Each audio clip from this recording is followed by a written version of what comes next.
एक मजदूर नहीं, बंधुआ मजदूर बना के बेच रहा है। और आप कहते भगत सिंह के सपनों का भारत है, आज भी कई कोसों अधूरा है। इसलिए एक आए चाहे 21 आए चाहे 18 आए, अगर एक से भी शुरुआत हो रही है तो होने दीजिए ना, रोक का एक से भी अगर शुरुआत हो रही तो होने दीजिए। और चूंकि आपको ये, चूंकि हम पूर्वांचल की धरती में है, जब सदन में हमारी उपस्थिति होगी तो उस सदन से एक सवाल ये भी होगा कि भैया हमने भारत देश को, झारखंड की सरजमीन ने 40% खनिज संपदा देने का कार्य किया है। तो यदि हम लोग 40% खनिज संपदा देते हैं तो क्या पूरे 5 साल में एक बार 40 मिनट का डिस्कशन हमारे लिए नहीं हो सकता है क्या? क्या भाई हमारे लिए पूरे 5 साल, एक सरकार का कार्यकाल 5 साल होता है, क्या हमारे लिए 40 मिनट का डिस्कशन नहीं हो सकता है? हो सकता है। अभी बताइए, क्या हमारे लिए 40 मिनट का डिस्कशन नहीं हो सकता है? हो सकता है। हमारा दूसरा सवाल रहेगा कि यदि झारखंड की सरजमीन आपको 27% कोयला देती है, यदि झारखंड की सरजमीन आपको 27% का कोयला देती है, तो कोल इंडिया का हेडक्वार्टर कलकत्ता झांक मारने के लिए है क्या? झांक मारने के लिए है। अब थोड़ा सोचिए कि नुकसान क्या है, सुनाते हैं थोड़ा। कोल इंडिया का हेडक्वार्टर कलकत्ता, आप जितने भी कोलियरी हैं एरिया वाइज पता कीजिए, 99% जीएम कलकत्ता के। हम एक वाक्य कह रहे हैं, लेकिन उस वाक्य को कहने से पहले हम महिलाओं, चूंकि ये वाक्य महिलाओं के प्रति हम माफी मांग के एक वाक्य कहेंगे। हम तमाम जो भी हमारी माताएं बहनें हैं, हम उनसे माफी मांगते हुए एक वाक्य कहेंगे। एक वाक्य है कि बांझ क्या जाने प्रसव की पीड़ा। सुने होंगे आप लोग, इसका अर्थ क्या है समझे होंगे आप। तो मेरे कहने का मतलब है, जो कलकत्ता से जीएम उठ के आएगा वो दुगदा में जो आग लगा है उसका दर्द समझ पाएगा? कलकत्ता का जीएम जो ढोरी बस्ती में आग लगा है, जो अमला में, चपरी में आग लगा है, जो चंद्रपुरा में आग लगा है, उसको समझ में आएगा भैया? तो इसलिए पूरे सदन में हमारा ये पुरजोर डिस्कशन होगा कि 27% कोयला हम देते हैं, कोल इंडिया का हेडक्वार्टर अब कलकत्ता नहीं, कोल इंडिया का हेडक्वार्टर अब कलकत्ता नहीं, धनबाद या बोकारो होना चाहिए। उससे क्या होगा, हमारी समस्याओं का समाधान जल्दी होगा। जीएम हमारे लोग बनेंगे, एचआर हमारे लोग बनेंगे, और जो भी डिपार्टमेंटल हैं, उससे हमारी समस्याओं का समाधान होगा। आज देखिए हम अंधेरे में है ना, अंधेरा। आज कितनी मुश्किल से हमें बिजली मिलता है, लेकिन क्या आपको आइडिया है बिजली कहाँ बनता है? क्या भैया चंद्रपुरा में बनता है, कैरमो में बनता है? आइडिया ही नहीं आपको। क्या करते हैं भाई साहब? ये भी एक सवाल होगा कि बिजली का उत्पादन यदि झारखंड में होता है तो बिजली का हेडक्वार्टर भी कलकत्ता का है रहेगा।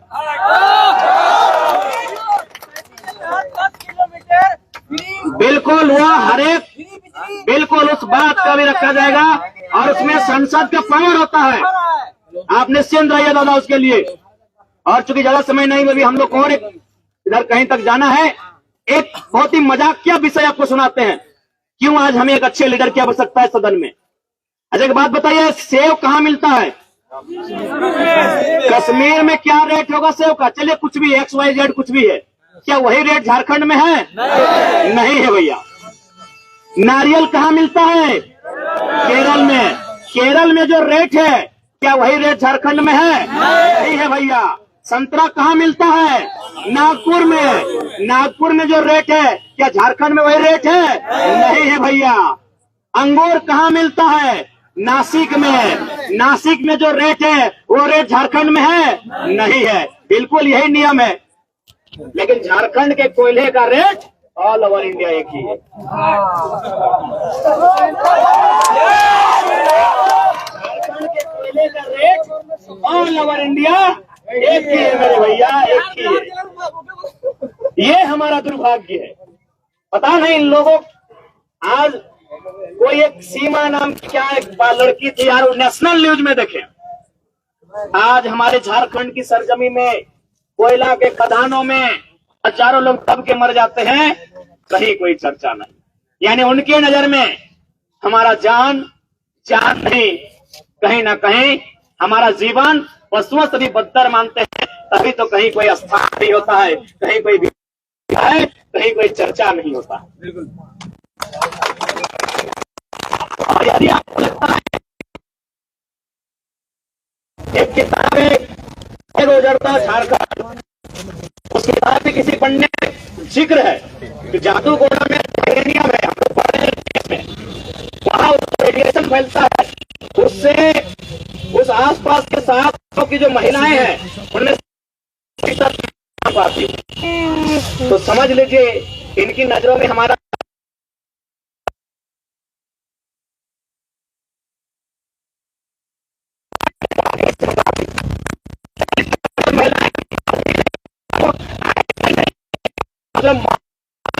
रेडिएशन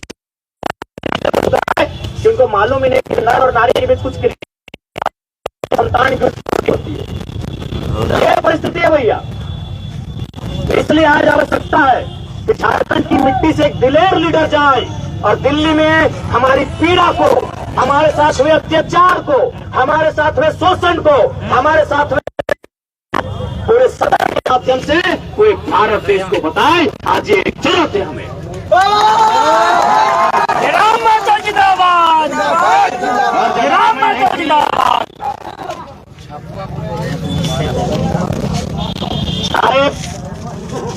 अनूप सिंह की कहा भाई तो अभी तो कर रहा पहला बात, अनूप सिंह ऐसे इंसान उनसे हमें कोई शिकायत नहीं है, लेकिन ऐसे नेता इसलिए लगे कि आप गया से चल के आए और झारखंड ने आपके पूर्वजों को आपको विधायक बनाया और आप क्या काम कर रहे हैं? एक कोलियरी से 1 करोड़ अकेले कमा रहे हैं। अगर आप में जरा सी ममता होता, यदि आप में जरा सा भी दया होता, तो आप क्या करते पता है? उस 1 करोड़ को अगर हम 1000 में डिवाइड करेंगे तो 10,000 निकलता है, यानी वो पैसा 10,000 नौजवानों को जाता अगर आपने जरा सा भी मानवता होता। मानवता हिंदे और आधे बहु सांसद बने होंगे,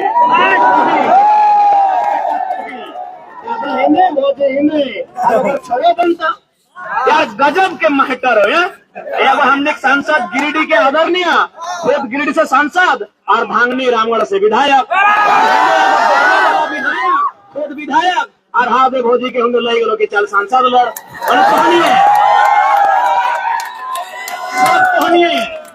और बाकी लोग की कहता झाल बजाता खपना खपनंग खातिर आज पता हो आज लोग से हमारे किले पर परी छुटल है। इजराइल लड़का लीडर के साथ साथ टीचर भी है, बड़ी पढ़ाता है। सही खतरे आज से पहले इतना कोनो नेता की आलोचना भेल नेता के सामने। अब ये झारखंड में 5 गो चुनाव है, नेता के बनल, नेता परिवार से बनल, लेकिन आज जयराम महतो जैसे गौर रखल है, सब गरुड़ा के वोट तोड़ के रोटी का कदम नहीं खाली गोड़ रखल है, भारी रखल है। 1 तारीख के देखला नॉमिनेशन दिन। अच्छा हम एक सवाल पूछते हैं भाई, हम लोग क्या अपराधी हैं? क्या गुंडा है, मवाली है, चोर है, छिनार है, क्या है भाई? 3000 पुलिस की टीम गई थी। अरे इतना मुस्तैद अगर आप कोयला चोर, बालू चोर, लोहा चोर, लकड़ी चोर को लेकर रहते तो झारखंड स्वर्ग से सुंदर बन जाता। दूसरा बात, ठीक है क्योंकि हमारी आंदोलन में राज्य सरकार सामने थी, तो अगर डिटेन ही करना था, अरेस्ट ही करना था तो राज्य सरकार की पुलिस जाती, साथ में नेतृत्व करते हुए डीएसपी महोदय, एसपी महोदय, आईजी महोदय कोई जाते हैं। सीआरपीएफ क्यों गए थे? एक सवाल बनता है कि नहीं बनता है? मतलब इन लोग सोचा था कि लड़का लोग जानकार नहीं है, पढ़ा लिखा नहीं है, सीआरपीएफ क्यों गया था? हम सवाल पूछेंगे सीआरपीएफ क्यों गया था भाई?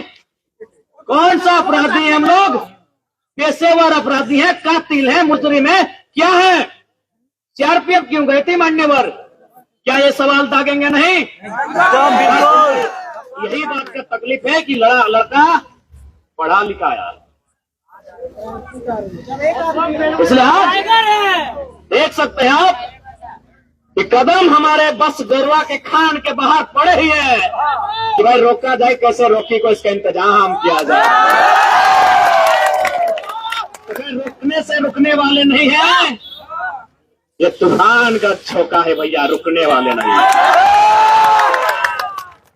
और एक एक आध मिनट का संबोधन, चूंकि हम देख रहे हैं हमारे चचा जान जो अल्पसंख्यक समुदाय से आते हैं वे लोग बैठे हैं, आए हैं, सुन रहे हैं। मैं स्पेशली आपको कहूंगा, आपके बीच बहुत सारे लोग आएंगे और एक भ्रम की स्थिति को उत्पन्न करेंगे कि गिदरवा जीतल बाद हिंदे जीतो होंदे जीतो। अच्छा एक बात बताओ, हमारे ऊपर अभी 13 को केस है, 4 दिन बॉन्ड में सुत रही से हमें कहीं नहीं गेलिए, तो जीतल बाद तो पावर में रहे, कहाँ जीवे। एक बात तो क्लियर जान लिया, गिरिडीह हमने बहुत भारी अंतर से जीत रहा लियो, सही खाते हमने अगबकाए गेलो। और एक बात स्पष्ट जान लिया, जितने हमारे माइनॉरिटी वर्ग के हमारे अभिभावक, हमारे चचा कक्का लोग हैं, भाई लोग हैं, एक बात स्पष्ट जान लीजिए, अरे हम केवल संसद और लड़ना मेरा उद्देश्य थोड़ी है, उसके अलावा भी उद्देश्य है कि राज्य में सरकार बनाएंगे, हमारा खुद का चिन्ह होगा, खुद की पार्टी होगी, एकदम क्लियर रहिए। बाकी देखिए हम अभी भी आपको जोर नहीं देने के, लेकिन हम आपको ये मैसेज दे रहे हैं कि भ्रम में मत आइए, वोट आप जिसको दीजिए, सो इच्छा है मेरे अभिभावकों, आपको इच्छा है कुछ जिसको दीजिए, लेकिन दुविधा मत पालिए कि हम अगर बाबू को दे देंगे तो बाबू यहाँ वहाँ चल जाएंगे, कहीं नहीं जाने वाले हैं। हमारा खुद का पार्टी रहेगा, खुद का चिन्ह रहेगा। और एक बात बता देते हैं आज कि हमको तो दोनों पार्टी ऑफर किया था, ऊपर से हमको बोला सीआर फाइनेंस करें, हमको पहली बार पता चला कि सीआर मैंने करोड़ होता है, तो हमको उसके मतलब सीआर कुकुर बिलार समझते थे, तो हमको जाना होता तो ऐसे चल जाते उनके साथ, काहे इतना परेशानी झेलते, काहे इतना केस मुकदमा और निर्दलीय काहे लड़ते भाई। आज देखिए आज जेएमएम वाला भी गाड़ी लगा, देखिए राहुल गांधी का फोटो, सोनिया जी का फोटो, लालू जी का फोटो, स्टालिन जी का फोटो, केजरीवाल जी का फोटो, बगल में आशू का भी लगा था, मोदी जी का फोटो, अमित शाह जी का फोटो, सुदेश जी का फोटो, और हमारा देखिए अकेले है भैया, जनता है हमारे साथ, जनता है हमारे साथ। तो अगर हमको जाना होता तो देखिए इतने बड़े बड़े लोग, इतनी बड़ी बड़ी हस्ती हमको ऑफर मुंह खोल के दिया था कि सीट मांगो, कौन सा में लड़ोगे, ये नहीं कि गिरिडीह बोलो अगर जहां इच्छा है, इस तरह का ऑफर था भैया हमको। रांची में जिनके साथ बैठा उनको 18 मिनट डिस्कशन हुआ था, जिन्होंने दिल्ली से फोन किया उनसे लगभग 4 मिनट 55 सेकंड बात हुआ था, लेकिन हमने हर बार यही कहा कि भैया हम स्कॉर्पियो के छत से खड़ा होकर जो झारखंड की बात करते हैं, आपके साथ चले जाएंगे तो गर्दन में पट्टा बन जाएगा, तो इसलिए एकदम भ्रम में मत रहिए, बिल्कुल। बाकी वोट आपका है चचा, जिसको देना दीजिए, लेकिन ये दुविधा में मत रहिए कि बाबू तो ऐसा करेंगे, कुछ नहीं, बस इन लोग जानबूझ के कंफ्यूज कर रहा है, ताकि उन लोग जान चुका है कि भैया सीट गया हाथ से। इसीलिए जिनको कहा जाता है ना कि जब आपको हराने के लिए साजिश रचनी पड़ी तो समझ लीजिए आप कुछ कम नहीं है भाई, साजिश क्या हुआ था आपको तो मालूम है कि हमारे नाम का 3-4 गो लड़का फॉर्म लिया था। आज इसी तेलों में 3 गो पंचायत है, 3 गो पंचायत में 3 गो मुखिया है, 3 गो शायद सरपंच है, और कम से कम अच्छा एक जगह डबल है, और 30-35 गो वार्ड है। कभी सुने हैं कि जानबूझ के किसी को रोकने के लिए उसके नाम का 4 गो प्रत्याशी मैदान में लाया हो? और मेरा टाइम में सुने कि नहीं कि सेम नाम जयराम महतो कहे, 12 में जयराम महतो, 13 में जयराम महतो, 14 में जयराम महतो, जनता कंफ्यूज हो जाए। देख रहे हैं ना साजिश को, क्योंकि उनको मालूम है, और हम अपना, हालांकि ये बात नहीं शेयर करना चाहिए लेकिन कर दे रहे हैं। एक आईपीएस हमसे मिले थे, लगभग 23-24 मिनट का उनसे डिस्कशन हुआ था बैठ के नदी के किनारे। उन्होंने भी एक ही लाइन बोला कि बाबू तुम जिस आइडियोलॉजी से पॉलिटिक्स करने आए हो यार, ये बड़ा गजब लगता है तुमको सुन के, तुम कुछ करो या ना करो, ये 2-3 को बात बोले हो, 75% डोनेट कर देंगे, अपना जमीन कहीं नहीं खरीदेंगे, हमारे ब्लड रिलेशन में किसी को टिकट नहीं देंगे। यार समझ रहे हो, नेता लोग मुंह नहीं झुका पाएगा। तुम जो ये बात कर रहे हो, तो उन्होंने हमको स्पष्ट कहा कि नेताओं के साथ साथ कुछ पदाधिकारी भी हैं जो भ्रष्टाचार में लिप्त है, वो नहीं चाहते कि तुम सिस्टम में आओ, क्योंकि तुम्हारे अंदर जो ऊर्जा है ना भैया, स्कॉर्पियो के छत में जो तुम रे करके सबकी क्लास ले लेते हो ना, इससे सबका हालत टाइट है,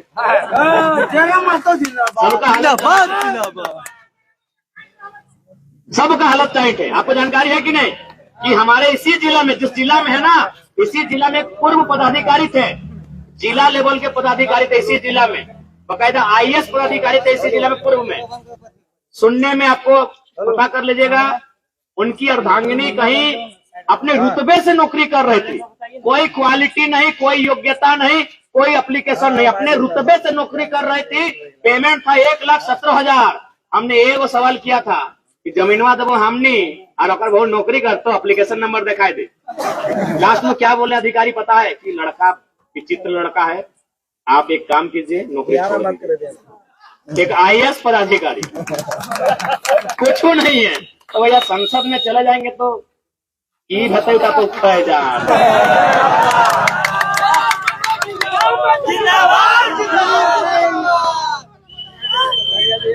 तो ज्यादा समय ना है, अंत में इतना ही कहेंगे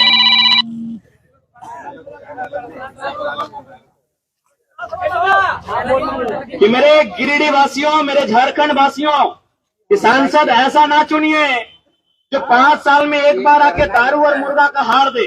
कि मेरे प्यारे जनता, सांसद ऐसा ना चुनिए जो 5 साल में एक बार दारू और मुर्गा का हार दे।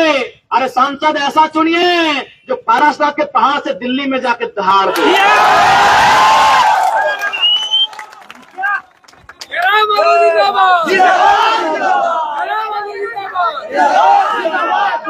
तो ठीक है, और ज्यादा ना, बहुत देर भाई गला, बड़ी जगह कार्यक्रम है। अच्छा बड़े भाई छापा अरे देख ले, हमने कहले ना, हमने अभी दोसर नेता रहे पहले अपन छप्पा 4 बार कर दलो।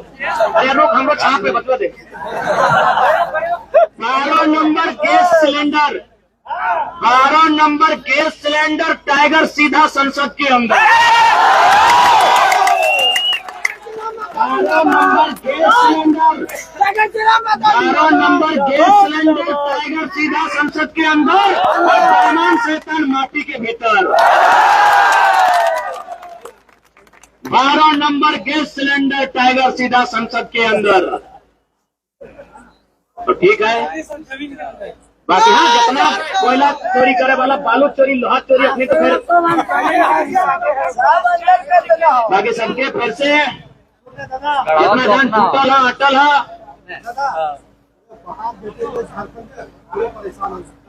चिंता नहीं कर, बस कल हमने जगह में आवे दे। नहीं मालूम है दादा, तोनिक प्यार, तोनिक आशीर्वाद। तो ठीक है, ये जितना जन जुटल है सभी के नमस्कार करे हो, जोहार करे हो और सलाम पेश करे हो। तेलो वाला सबके हटे काबू। अच्छा ठीक है, तो महाराष्ट्र किसका है? महाराष्ट्र किसका है? गुजरात किसका है? बंगाल किसका है? बिहार किसका है? तो झारखंड के सबके बाप पे लगाए की जय झारखंड। कैसे लिया झारखंड? कैसे लिया झारखंड? जय झारखंड।